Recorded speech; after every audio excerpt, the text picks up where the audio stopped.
Gazette du Togo, une vision sur l'actualité togolaise et sur le monde. Et concernant la question de la nouvelle constitution au Togo, dans une déclaration fin mars 2024, la conférence épiscopale de ce pays d'Afrique de l'Ouest avait manifesté son inquiétude par rapport à cette nouvelle constitution.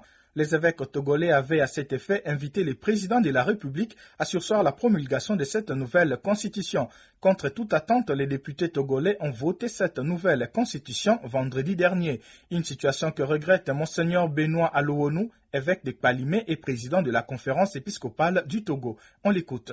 Je ne parlerai pas d'une réaction de l'Église, mais d'un sentiment de grande tristesse. Oui, tristesse, car notre pays a besoin d'apaisement et de vérité. Or, cette modification de notre constitution qui intervient à quelques jours des élections législatives est manifestement source de division, source d'incompréhension. Et puis, on se demande où allons-nous? Et la crispation entre les citoyens de notre pays. Pouvons-nous croire que cette nouvelle constitution est source de division du peuple togolais? Dans notre pays aujourd'hui, chacun voit de son côté une grande division puisqu'il n'y a pas de compréhension. Et étant donné aussi que ce que nous avons demandé, ce que le chef de l'État même a demandé, une large consultation, et cette consultation a été largement étroite. Les élections législatives ont lieu le 29 avril prochain.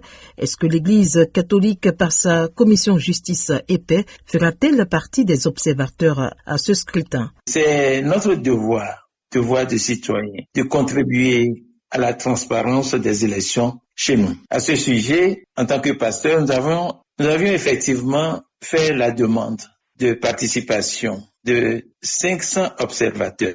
Mais nous pouvons dire que les 500 observateurs seraient un signe de témoignage, de transparence. Mais notre demande a été refusée parce que nous n'aurions pas justifié la source du financement de notre mission d'observation. Ce n'est pas la première fois que nous sommes recusés sur ce motif. Nous avons toujours répondu à ce sujet que nos observateurs étaient des bénévoles venus des 7 diocèses du Togo. Nous n'avons pas besoin de financement parce que les paroissiens, ce sont des fils et filles du pays, des citoyens. Puisque nous n'avons pas pu justifier l'injustifiable, on nous a dit nous ne pouvons pas. De toutes les façons, on ne désespère pas. Au regard de la présente situation, quel message souhaiteriez-vous adresser aux autorités de votre pays et au peuple togolais? Mais le message ne serait que le message d'amour, de paix, une invitation à écouter la conscience, sa propre conscience. Le message de l'Église est un vibrant appel à nos autorités, un message à écouter le peuple, entendre son inquiétude, son incompréhension sur ce sujet de modification de la Constitution. L'Église réitère donc son appel à être à l'écoute de l'aspiration de notre peuple à plus de justice, de vérité et de paix. Nous avons invité à la prière. Nous avons toujours confiance à celui-là qui est notre Dieu, notre Créateur, et à sa mère. Le nom du Seigneur est notre secours.